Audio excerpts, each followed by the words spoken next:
Yesterday I did a little bit of a demo on all these new models that have come in, right? So there's been a mass release of new models that have come in. And so I did some testing, and I'm just going to kind of give you an idea of where I got this information from. So I knew obviously that OpenAI came out with a new model, and OpenAI came out with GPT-4 Mini. But I also saw from like Brandon and some other people in the group, right, that there was a bunch of new models that came out this week. So Llama came out, which is Meta's model. Mistral, which is another big AI provider, came out with a new model. So I thought it was just a really good time between those two, GPT Mini coming out on Friday, to do some testing on my own. And so this is going to be me kind of explaining how I did that and then showing you some of the results. And we'll just use me and maybe some generic companies as an example. But the thing I did, just to kind of give you guys some context, is I used OpenRouter. And so, the nice thing is with OpenRouter, and I'll just show you my account, you can go in and, buy credits. So I spent like $5 yesterday. You get an API key, and then I like it because you can look at in the reporting, like the actual cost you're getting per run. So if you were to scroll through here, you could see I ran Sonnet, Mistral, and Llama, and Llama 4.5, and then Mistral Large, and then so I didn't have to run Mini because I was already running that directly through OpenAI, but it gave me the opportunity to test out all of these models. So if you don't know or you haven't done this with OpenRouter, you can sign up, you can buy whatever, $5 worth of credits. And then all you need to do is basically cut and paste this code right here into your API call. And you can test any model they have. So I don't necessarily have time to test all of the ones that come out. But I usually, when a big name model comes out, I test it. And so this week there were three in the since last Friday.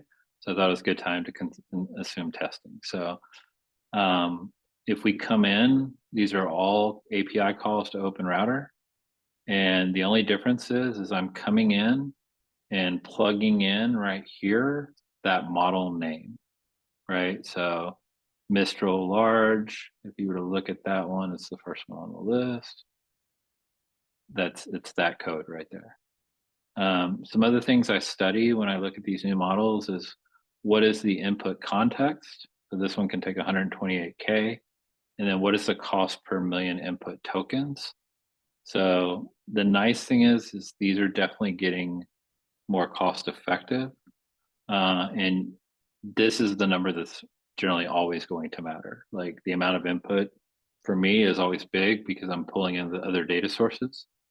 Um, and then you can see just contextually the difference between Mistral Large and just Llama 3 AB Instruct, right? I mean, we're talking like $2.94 difference per input tokens, and then $8.94 difference in output tokens. So huge. So then I got to decide, like, is the output worth it, right? So I'll look at like what they do. So Mistral, it's their flagship model. This is their newest model, reasoning code, etc. So this is definitely like this is like a GPT-4 to give comparison for Mistral. And then Llama, this one is much like a GPT-4 Omni Mini, right? Just much smaller size, does less. So I could spend a day talking about the complexities of what these models can do. But at the end of the day, it comes down to what's their output, what is the price? Because when I decide to use something, I am probably going to use it 10 to 15 to 20,000 times a week, right? So it's a big deal. But to that point, it's also a big deal from being able to switch from one model to another if I can see increased output and decrease cost, right? So, and that is what happened, but I'll show you how I got there, right? So this is to me the best source to get all this because they basically update every new model as it comes out, and you can filter by different things, pricing or whatever, but and you can even look at rankings, right? So if you want to see what people are using, you can filter by different things. So keep in mind, some of these models are being used because they're built into apps and stuff that aren't necessarily for things that we use. But these two are extremely popular, and they happen to be the two that I landed on, surprisingly. So, and I'm going to show you how I got there, though, because I would just kind of encourage everybody that if you're using these models at any capacity, like if you can figure this process out for yourself, you're going to save money and better output. And like those are the two holy grails, right? Spending less to get better results is always a good thing, especially from an ROI perspective. So in this demo table, which I will have Lynn share so you don't have to recreate it, I basically I had one API call, and then I just copied the column to be able to do them all. And then I went in and labeled them by input and output. And then when I put like 0.002, this was true cost, right? So I ran a few, and then I said, what was the average cost? And then I labeled it so that when I exported this and took step 2, which I'll show you in a minute, like I was able to see like, okay, Llama 3.18B on average for me would cost 2/1000th of a cent versus where's GPT-4? Like same thing with Mini, So I did it intentionally that way. So like when I exported a spreadsheet, I could see that. But essentially my test here was I had already made the decision this weekend after running thousands of leads through GPT-4 Mini that I was going to move all my research processes to that. Part of the reason why was just because those other models that we're going to talk about here, they don't have really web search capability via the API. The only ones that I would really consider testing against for research would be Cohere, Perplexity, and GPT with Claygent, right? And that's a whole concept in itself. But that there's research models, there's copywriting. So this test was about copywriting, but I think I mentioned this Tuesday. I'm using GPT-4 Mini to do all the research now. So that decision I already made, and this was like, okay, now we got 3 new models. Should I switch my copywriting model, which was GPT-4 Omni, not Mini, but Omni? So that's what I needed to test. So I'm going to quickly plug in some data here so you can see this work. Yeah, my columns are all disheveled, but let's see. And it's kind of nice because you'll get to see the whole workflow here. They're just kind of out of order. I just need to find my normalized URL there. And I'm not going to run the whole thing. I'm just going to run a few so you can see how it works. So this I think I got everything I need. We'll find out. I need my company name. Let's see. All right. I think we'll be good. Let's check.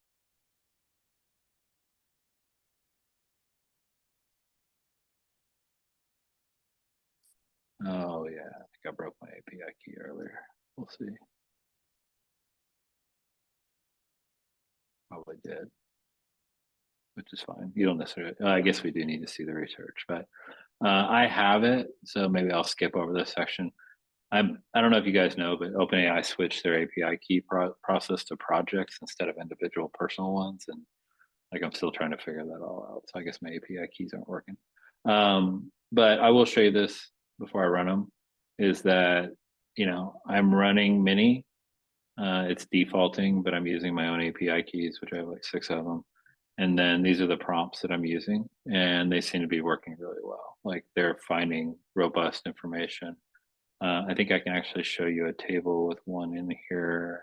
I got lots of tables, but maybe I can find one real quick.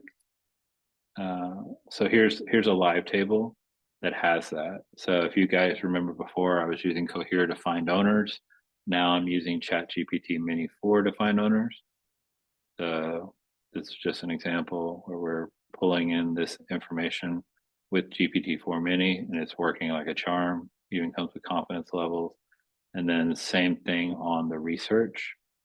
So we're pulling in the research. And I mean, if I were to tell you get this level of detail research on a business for, 4/10 of a cent, I don't know if you'd believe me. I mean, it's just that accurate and it's that good. You get confidence levels. I have this table to check HubSpot first for the client, so it works. It's just not pulling it on purpose.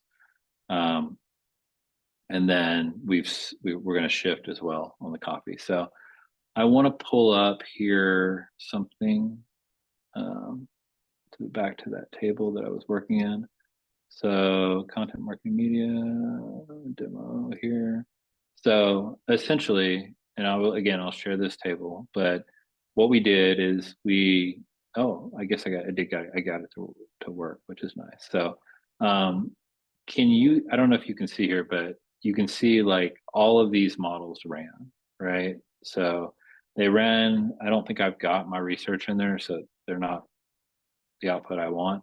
And I'll show you the actual output in a minute. But the idea I want you to take away from this is that all you have to do is take one column, duplicate it, and you can plug in any model you want and run side-by-side testing, just like I did. You can organize it better than I did, etc.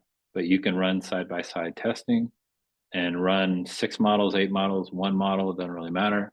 And then you can look at your activity in OpenRouter and see like, okay, I ran 10 for Claude Sonnet, and clearly the costs are anywhere between 2 cents and 5 cents.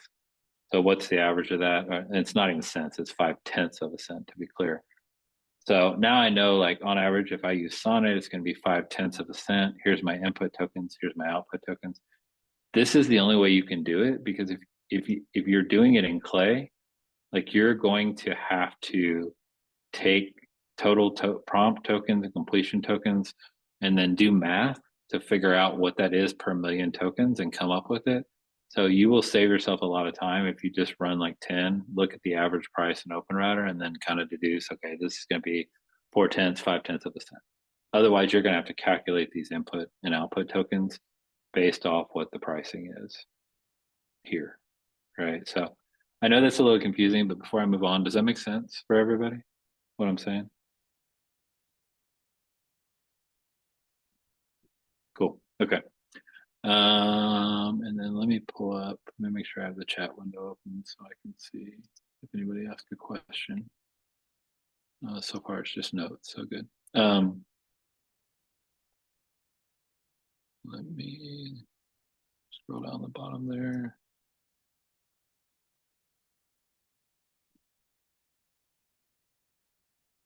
These note takers are so funny. Just a reminder, I am helping this person by taking notes. Okay, so we move on. So the key is you can build it with OpenRouter, you can build a table in Clay, you can test any inputs you want, etc. But the goal is to really evaluate the quality of those outputs. So I am going to load up here ChatGPT, and I'm going to show you this conversation that I had with it yesterday. All right, so I'm going to kind of go to the beginning. So what I loaded, and if you don't know this, within GPT now, you can load documents, right? So I loaded the output in Excel, right? So I did a couple things, right? I said, first, I want you to take these models, and I want you to compare them to the two research outputs. So I wanted to know like how much of the research from my research prompts, the ones I'm doing with GPT, were getting into the copy. Because the whole goal is spend a few tenths of a cent, do person research, do company research. But if that's not making it into the copy prompt and getting good results from them, then it's almost for nothing, right? I'm just spending money for nothing.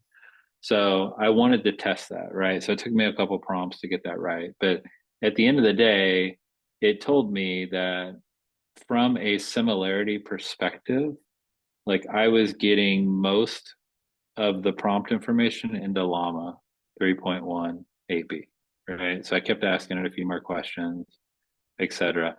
And then I ultimately got to a result of I'm getting the most amount of information out of those two research prompts into Llama 3.1 8B, followed by Llama 3.104. And you see, this is why the labeling was important, because now I know this model is on average 2/1000th of a cent. This one's 4/100th of a cent. So it's kind of cool because now I know like Llama is arguably my cheapest model. It's about the same price as Sonnet, but it's actually getting more of my research into the copy. Okay, so that's the first goal. And then the second test I wanted to do, and you can see here's like the data and the output of the similarity scores and everything. So I'm using some of the data science capabilities of GPT to kind of find similarity in text results, because it's hard to do that unless you just read, you want to read over and over all this output. It's a little hard to kind of pull that off, right? I mean, I want to show you the copy though. Maybe I can pull that up here so you can kind of see. So here is that table, and this is the research over here, and they're much bigger columns than I'm showing you. So like they look like this, you know. Table's not showing, Josh. Right. So, oh, thanks for clarifying. Let me reshare that.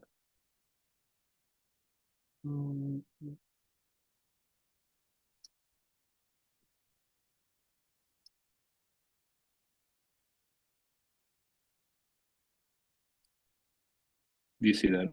Let me know if you should be able to see an Excel file. Okay. So this is the actual output, right? So I have company information, person information, and then this is like the detail of the research, right? So this is what's coming from GPT-4 Mini. And it's really good. I mean, for the thousands of a cent that I'm paying to get it, it's ridiculously good. And one is more of a company prompt, and then the other one is more of a person prompt, right? So then we're creating the copy, right? So we created it for 6 different models, like I was telling you. And so I took these samples for each model, and this is what I uploaded to GPT. So I just wanted you to kind of see what the file looked like. And then I started doing this analysis. So let me stop sharing that and reshare the the browser here. All right. And so the first, again, analysis was compare the research of the person and the company and which model incorporated more of it, right? So that was Llama came out ahead. The 2 Llamas came out ahead, the meta models, followed by GPT-4 Mini, which I thought was pretty interesting, right? Because, and this is why data really matters. And I'd never done an analysis this in depth for like research but the most expensive model that I was using, and I've been using now for a month and a half, which was GPT-4 Omni. Now, in fairness, compared to what GPT-4 costs, it's still cheaper. But the most expensive model on here had less of the amount of research that I was doing. So this was well worth it because now I know like these other models are including more of my research and in the copy. And that's the whole reason why I'm doing it. So I learned something just by doing that, right? So the second thing I did is I said, okay, now I want you to go a little deeper and analyze the sentiment of these and on the characterizations of formal language, readability, clarity and conciseness, positive tone, actionable content, right? So I utilize the power of GPT's knowledge about the English language and what matters to score these, right? So if we go a little bit further down, you're going to see now I start scoring this copy, right? And on those scales. So what ended up happening, which I think is kind of cool, is that Sonnet came out ahead. So I was like, but it's the highest overall score on all of these tasks combined. So it's kind of cool because I was basically able to say from these categories and from the aspect of how much research gets injected into the copy, then score them, right? And so Sonnet ended up being the winner, right? And it even tells me like based on these scores, Claude Sonnet is the most professionally composed column suitable for cold emails, right? So what I did next is I said, here is the prompt I'm using, which by the way is a relatively long prompt. Make it better, like make the prompt better. So I'm showing these to show you, like, if you do not use GPT or tools like GPT to help write your prompts, you should, because I didn't write this prompt months ago when I built it on my own, right? This is a combination of just continuously prompting GPT to get my prompt better. And nobody writes better prompt than the tool that consumes the prompt. So all I did was cut and paste my existing prompt. I said, make it better based off the criteria that I just had you score it on. And it actually gave me a better prompt. This prompt is so much cleaner. And then all I did when I pasted it into Clay is I added dynamically the offer that I have on the table, the person research, the company research, right? So it's really nice. Like, it's a great clean prompt. And then I reran the table with the new prompt and had it rescore. And that's when I stopped, right? So it's kind of cool, but I took it all the way from, here's what I'm doing today. Here's 6 models. Compare them to my research, compare them to the clarity of the output. Now take the best one and help me rewrite the prompt to get the parameters up, and then now rescore it with the new parameters. So all that is to say that I'm making the change from GPT-4 Omni creating the copy to Claude Sonnet, right? Now that sounds easy, but it's not, because if you get back into Clay, if you want to use Anthropic, right, it's there. Sonnet's there, right? But if you're going to use your own API key, I haven't historically used much Claude. I've used some Opus in the past, the older brother. I think I even used some Haiku, but I haven't used Sonnet. And so I had to go in and I go, okay, I know I have an Anthropic API key, right? And let's see if I can log in here. Cool. So I have some API keys.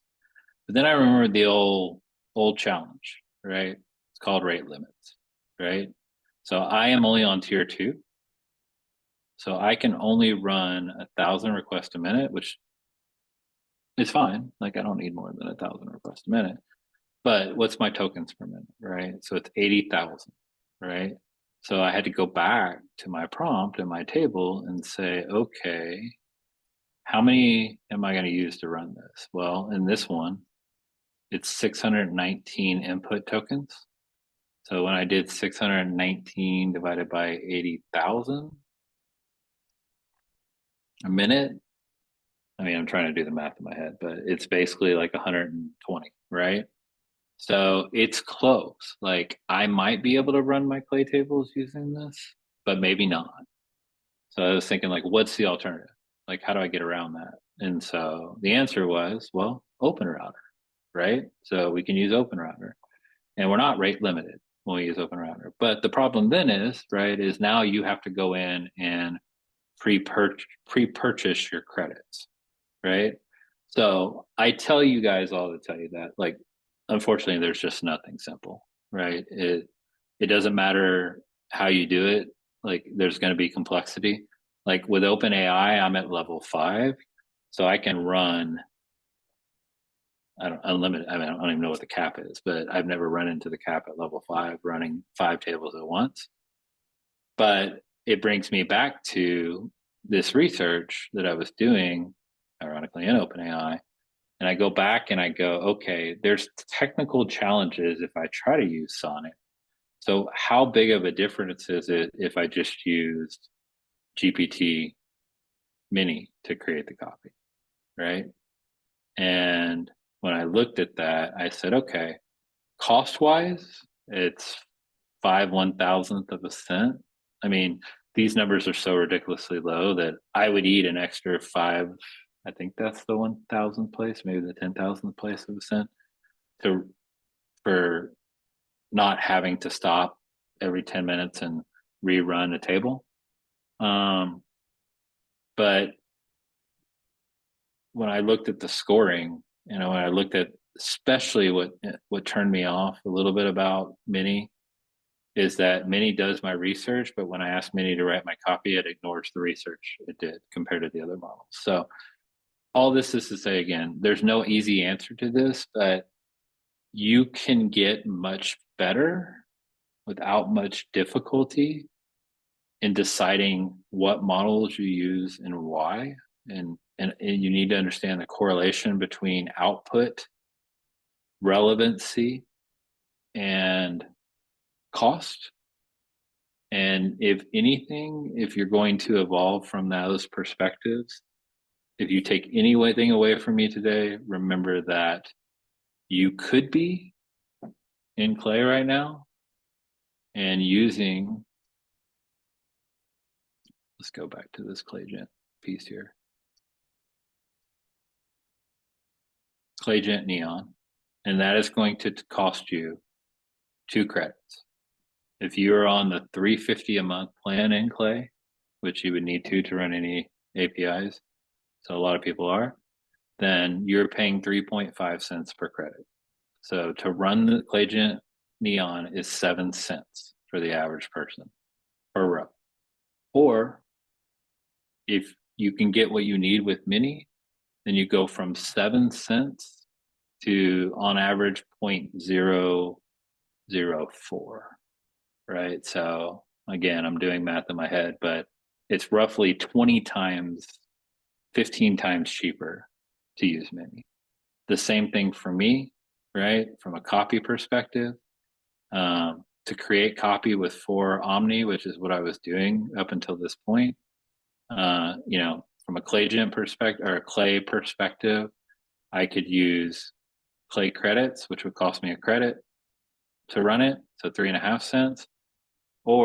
And because I've looked at the quality, even if I chose Mini and not one of the other models, it's still at least a third of the cost to use Mini, right? And so if you start to do this at scale, I can't stress enough that this whole process maybe take me an hour, hour and a half, but in the long run, like we will save $3,000 to $4,000 a month now because of these changes, right? So it's a big deal, right? So I guess that's kind of it for that. Any questions? I know that's a lot. It's a lot to think about, but mainly I just want people to kind of take away the concept of like, don't just change things for the sake of changing them. Like, have a reason, understand why, and measure the results.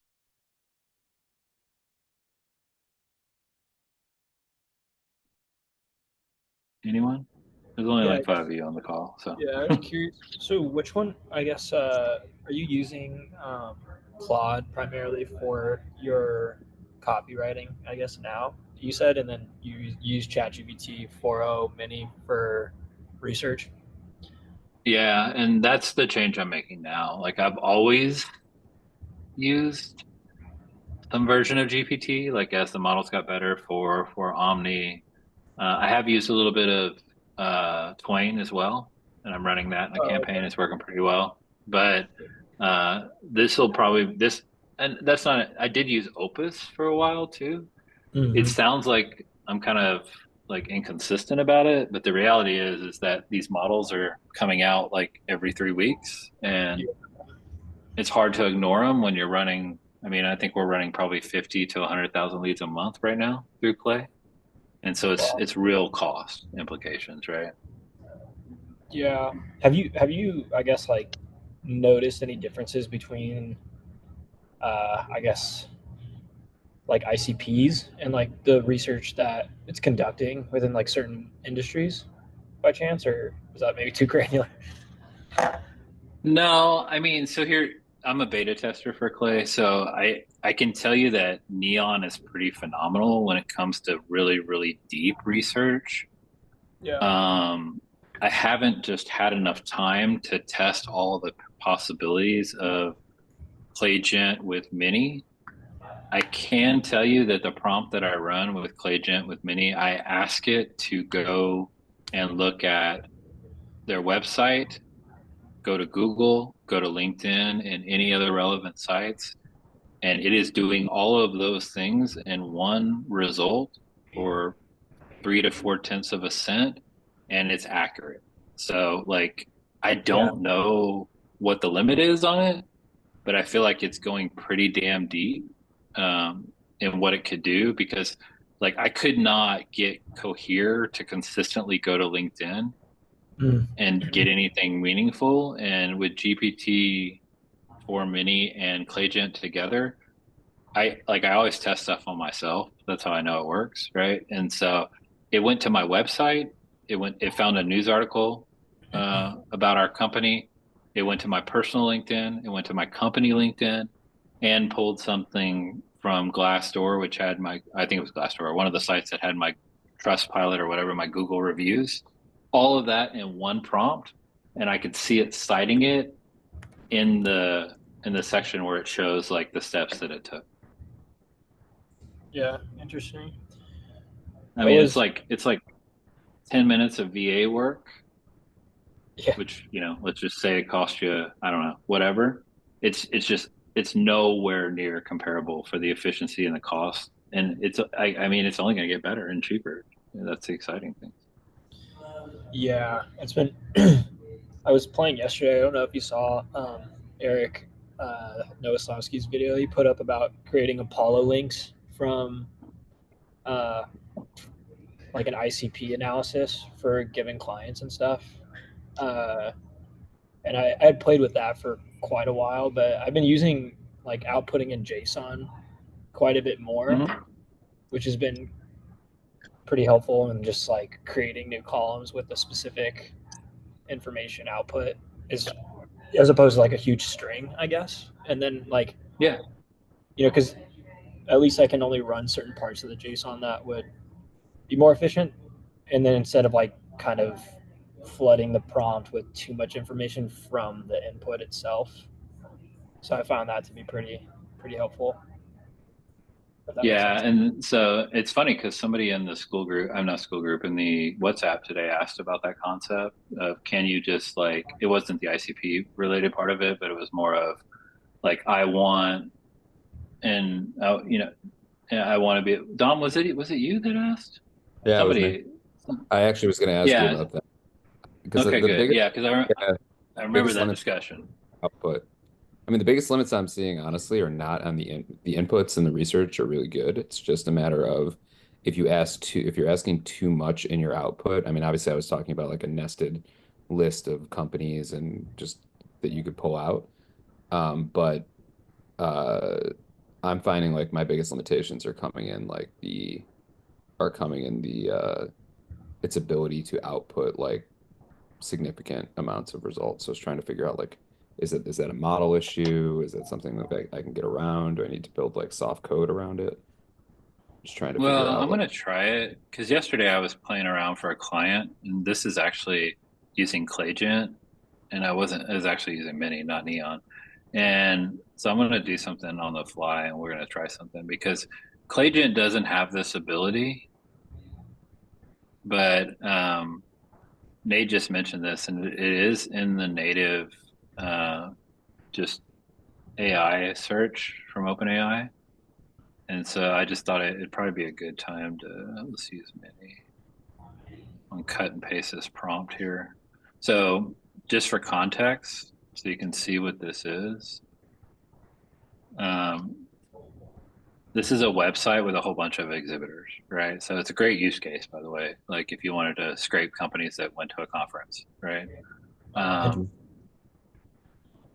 so this is that exact URL for context. And then what I want to try though is outputting. So Dom, this is what I was mentioning. That's only in that I know of. That's only in this So enrichment. you actually can do it in ClayGen. You can. You just have to Yeah. tell it, or Yeah, I have a prompt actually because like for instance, like one of our clients, they go after like auto dealerships, and it's sometimes hard to find the prospects, but usually there's like a meet the team page. So I tell it to go and scrape um, information from. or find like a meet the teams page, et cetera, and then like pull back email, phone, name, title, stuff like that. Um, Hold on, I'm pulling it up right here. Okay. So this did work. Dom, did you see what I did? Uh, Show me again. Sorry. So all I did was tell it to output as a JSON object. And then at the bottom of the prompt, I said output the website and company name as a structured JSON. Mm-hmm. So that's all and this is and what's killer is that this is what it's Raw. scraping. I want to show you here. Yeah, that's the site that you were just showing us, right? Yeah, but what's cool is it's not like this is not structured data. I mean, it's structured in columns and everything, but it would have to go here, here, here, here, here, and here to get this data, if that makes Mm-hmm. sense. Yep. And if you look at the output, it did structure it exactly like I told it to. Website, company name. Now Oh, that's here's the killer thing, and I'm gonna need to play with this myself because obviously I want more than 9 columns. But what's killer is if you go to this site, the website is not here. You have to click to get the website. It's right here. Oh, nice. So So maybe I wonder if that's you kind can of interesting. see if you can give it an, I mean, you don't have to do this now, but I was saying if you see if you can give it instructions to go to use the next button to go to the page, the subsequent pages and pull out more. I wonder if it's capable of doing that.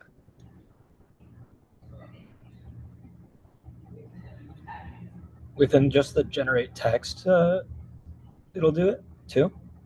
Yeah, We don't know. It's all Oh, just trial and error. yeah, but But I think you can have like, it. You can kind of give it instructions to go to multiple pages, almost like it's almost like acting as a. I've been toying around with this a little bit, and you've been able to do it, but I think maybe the output of the JSON might make the output window stronger or larger, rather. so we'll see. I mean, we're trying. I mean, the killer thing is I don't really know what's possible with Mini, but this is all Mini, by the way. So Yeah, that's wild. we'll we'll see what it comes up with. Well, it's doing that. Did you have any Uh, issue? Have you had any issues with uh hallucinations? I know you were using Cohere for research to avoid hallucinations and false stuff. Have you run into anything? Yeah, look at that. It worked, I think. it pulled Unless 50, they're pulled 50.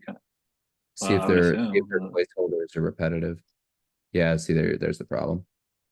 It's a Oh, so placeholder. it's just like Yeah. that's so weird though, because when I did 10, it was accurate, right? But Yeah, when you that's added that's 50, what I've been running into is like when you ask for nested objects, it's doing it's just giving you placeholders instead of the actual results. correct. So Yeah. part of this Output. to me is counterintuitive because it's not like GPT is not a scraper, right? Like so I just wonder and I think it's worth trying because like if you can pull off this kind of tech, right, you just totally change the dynamics of what GPT can do. So I'm gonna pull up and then I'll have um, maybe Nate can walk me through it on the JSON, but we're gonna try to do it with ClayGen to see if that because ClayGen is a different tech for all intents and purposes, right? It's not that's pure LLM that we're using right there. So in theory, we're calling I don't even know how it's working.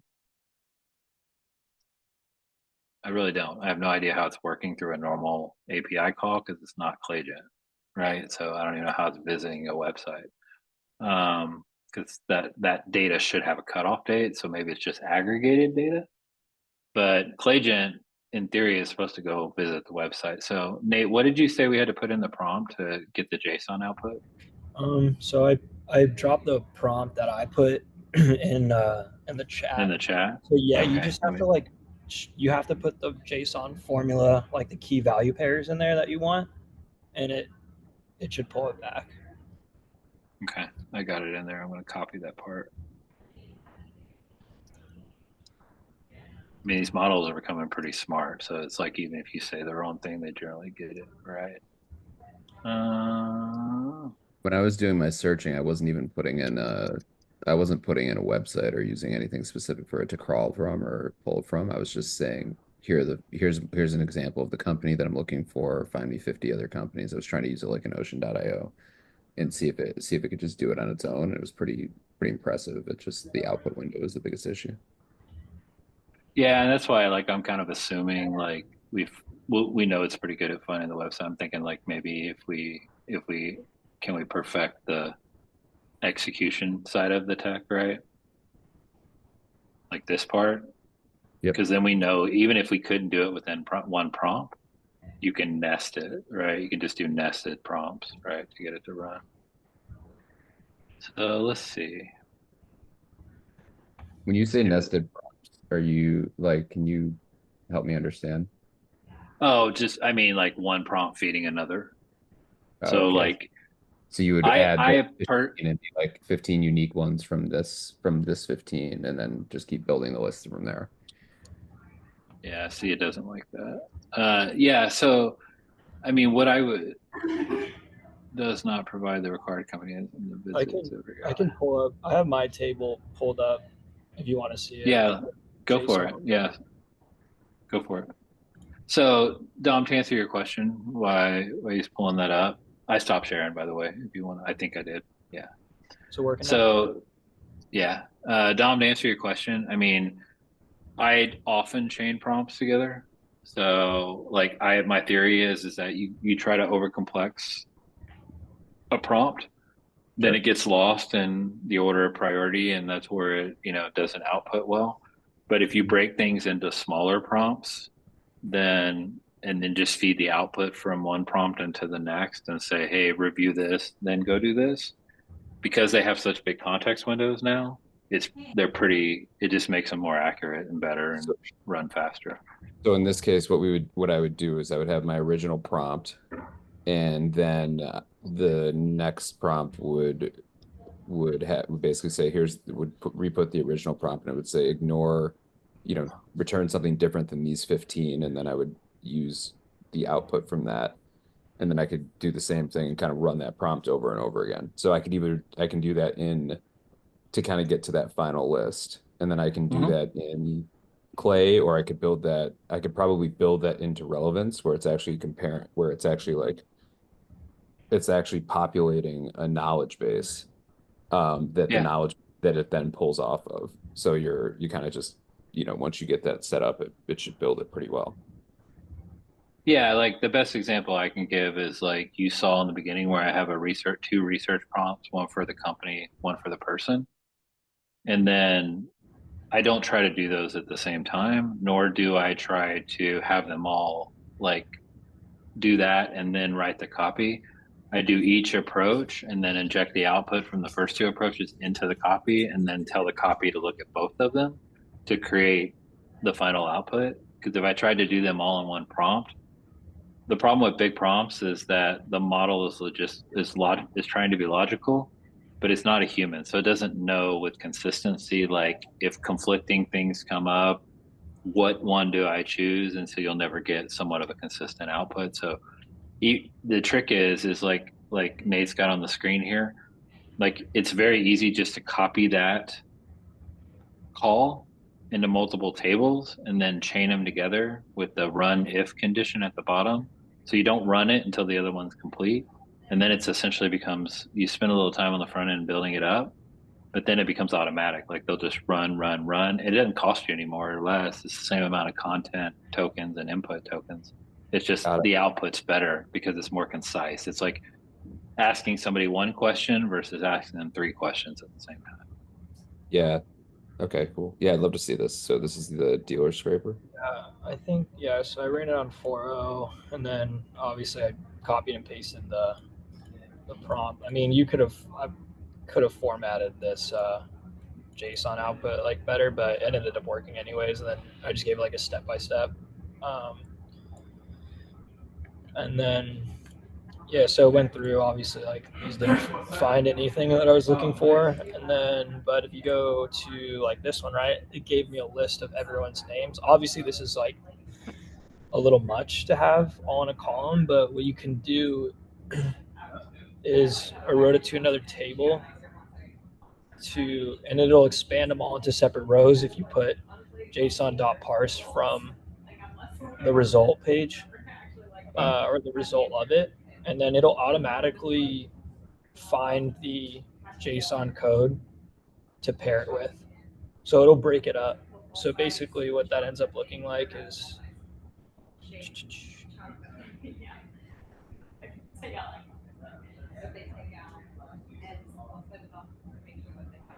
this. Yeah, very clean, structured data. The other thing you can do, can you go back, Nate, to that table where you get the output in JSON? Yeah. So like if you click into the one of the rows to show the output. So yeah, it's interesting because you're showing a different output than kind of structure than I got. Because the other thing you'll see this in big tables too. So where did Nate, where did you put in the function to write to another table? Just in a separate column, or did you do it in the output? Uh, Okay, you I mean, see what you did. Okay. So when you have nested values like that Nate showed, his is actually showing the JSON output. But one of the reasons why I like that OpenAI function is it'll create it. You remember when I was showing like 50 different outputs and then Yeah. Dom, you yeah. pointed out they were all like bogus or whatever. Yep. Um, one of the things I was going to say is when you pull big data sources like Core Signal, you'll see the same type of input when you pull in like an API input. But a trick is other than writing to a new column like Nate did, the other thing you can do is ask AI to summarize it. And that's just, if you guys didn't know that, I use that a lot where I get all this nested data. And instead of pulling it into a new table, I just tell AI, like I would if it was for what Nate was doing, where he was saying, I want each individual column or row. But if it was just a lot of data that I wanted to get what is in this data that I need to use, you can actually summarize like up to a couple hundred columns with AI. And it's another little cool trick you can So get you would just value on. throw that into a prompt and then put the entire array of data in there and then just say, tell me what I need out of this, or ask some sort of specific query of that data. Yeah, in fact, I have one, so I'll just show you real quick. See what that looks like. Because here's the thing, right? We're moving to, I think, a different type of approach with these AI tools. Is we're all kind of testing it different ways, but we're like being able to go out and pull like 100 websites in one row and one line is pretty ridiculous, right? Pretty sick. It's a pretty cool use case because it just, it makes sure at scale it gives you a lot better results. But here's an example of what I'm talking about. So if you look at some of these tables, like they're nested with all this individual data. And you see this even like in a lot of the enrichments within Clay, right? So like this is all this data and lots of it's nested.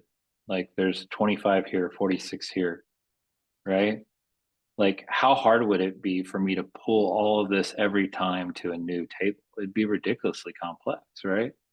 Like I can just go here and say, write each item to a new table. That's what Nate was talking about.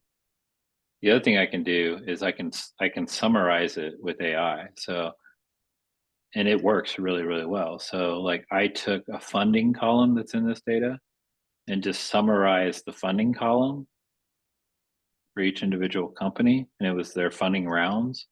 And then I turned that into this. So now I know like in a summary what their funding rounds were versus having to look at all of that data in an individual table. That makes sense.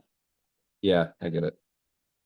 It's a cool trick just to, I mean, you don't often get data sources this big, but if you pull like store leads or some of the SEMrush or stuff, they have all kinds of embedded columns like that. And it's much easier than, because in theory, some of these data sets are so big, like each one of these rows would have to be a new table just to analyze this data. All right, we are 5 minutes. So I did want to wrap up with talking a little bit about Panda Match. I posted about that today. Aviv, who's the founder, posted about it too. So if you, I am using this tool a lot. I just used it this morning for a client to find lookalikes.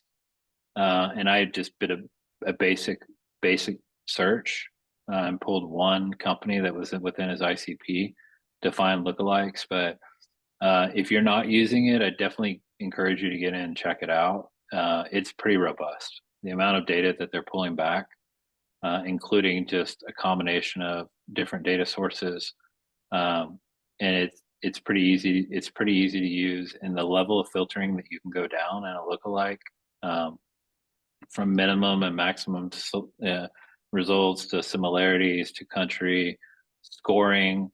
You can add additional filters as well. And then I really like the negative search. So if you want to like say, hey, this company is a lookalike, but this one's not, it just gives you much better results. I like the scoring aspect of it a lot, and it's pretty easy to use. You can export it directly into CSV. You can send it to a Clay webhook. I think personally it's much better than Ocean, and it's definitely more cost effective.